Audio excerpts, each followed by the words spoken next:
Hi everyone, it's the Photo Techie here. I hope you're all well. In today's video, I'm sharing my experience of using the EPOS Sennheiser GSX300 on the PlayStation 5.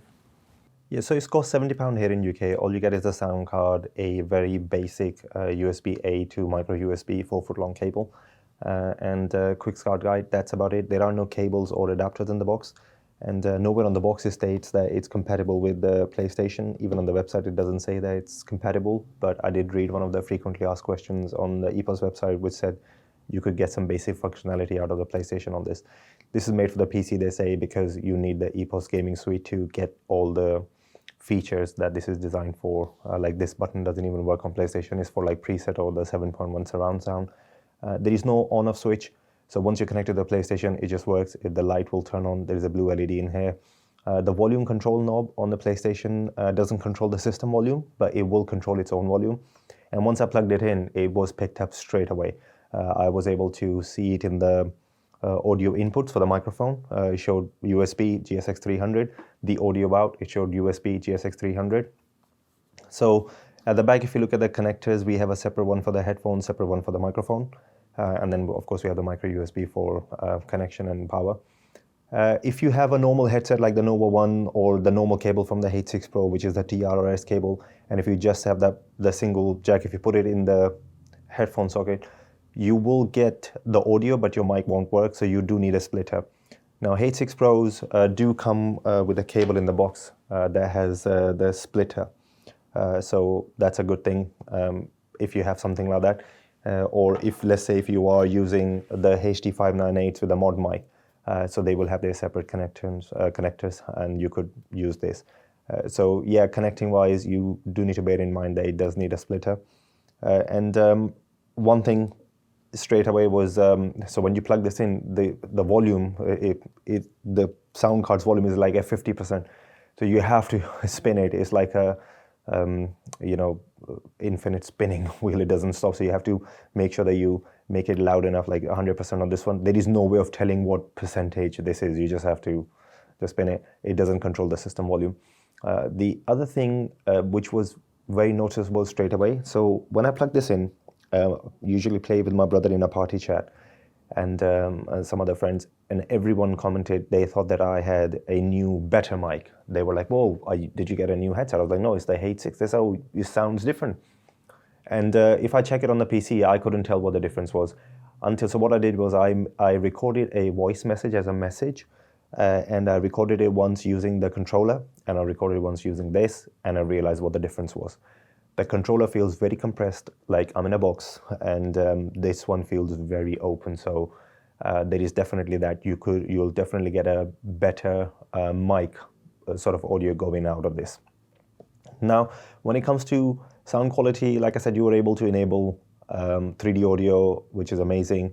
And my reason of getting this was because I felt the EPOS H6 Pros on the controller were not loud enough. I wish I could get like 10% more volume out of them. They are amazing. I have used them extensively and I love them. If you watch my full review, I explain why I really like those. A very good headset. So when I plugged this in, I was hoping I could get that 10% extra volume. Unfortunately, you don't. It actually feels like 5% lower than what's on the controller, 5 to 10%.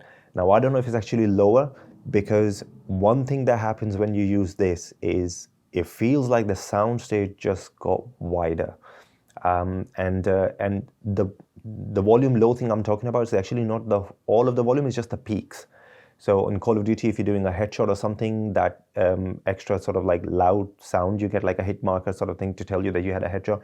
That feels much more toned down on this than it's on the controller. But one thing that initially I was like, oh, because Call of Duty sound like everybody, like people complain like, oh, you can hear footsteps and they're very loud and stuff. There's one thing hearing footsteps, is the other thing like realizing where they are and how close they are and what's going on. So when I got this, I'm just so used to the Call of Duty sound that initially I was thinking like, oh yeah, this is just normal. But one thing I did feel was like I said, the soundstage felt wider, and also the separation between the right and left channel. So I did feel sound going away when I was moving, like it's going away from the right more to the left. And I did realize, oh, okay, there is something going on. There's definitely, it's a very subtle difference, but it's definitely there. Even using the HD598, funny enough, they actually like 50 ohms and these are like 32 supposed to be. So I thought they would be quieter, but they're the same. Like I don't feel like one quieter than the other. But the sound separation and just knowing that 3D audio just felt that little bit different on the GSX300. I remember playing on the raceway with the HD598. The enemy had a UAV up and it was like 3 or 4 guys pushing me and I heard them all. And I was able to basically survive that. And it was quite amazing.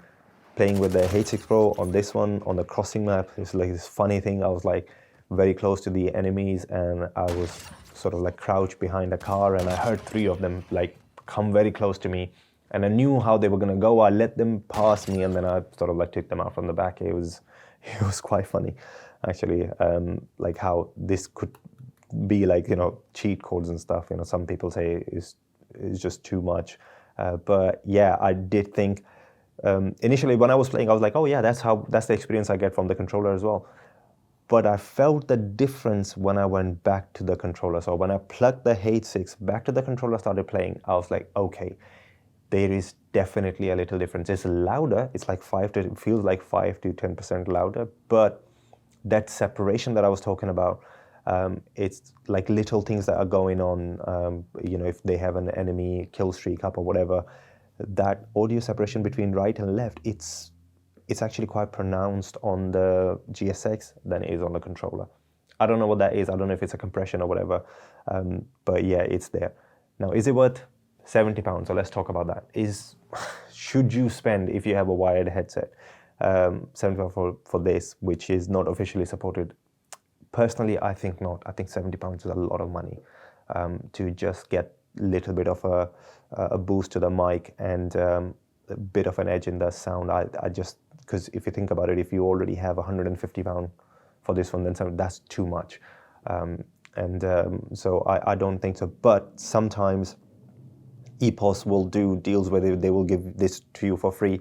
Even on Amazon, you get, at times you get this package with the H6 and the GSX like in one box, and they sometimes even cheaper than just getting the H6 on its own. And so if it's something like that, then it's worth it. I don't think this is worth £70 to basically just get it. I was very lucky. I got it for less than half the price on eBay.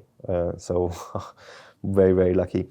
But yeah, I think if you get it for free or if you get it for really cheap, yeah, it's worth it. Like I would say £30, probably worth it. Because if you look at, because I was looking at the Creative Blaster G6, I was reading about it, like that has some sort of compatibility with the USB and it's got more power. So I was, you know, and that's going for like £90. And so I think that's something like 70 or 90, and that's actually supported for PlayStation. They say that it's supported and it's got other things. Because with this one, all the functionality this has is on the PC, not on the PlayStation. So yeah, so concluding, basically, if you can get it for free, yes. If you can get it for really cheap, like use or something, yes. But £70, if you're playing on the PlayStation, no. One thing I will say, when I used this with the Nova 1X, which is not an EPOS headset, I did think that, yeah, the Nova 1X sounded really good. I didn't like them on the controller. So there is that. But yeah, I personally, I think if you can get it on a deal, then it's very good. Well, that's everything about the EPOS. One thing I want to just let you guys know, recently I was able to, again, get a used EPOS H3 hybrid.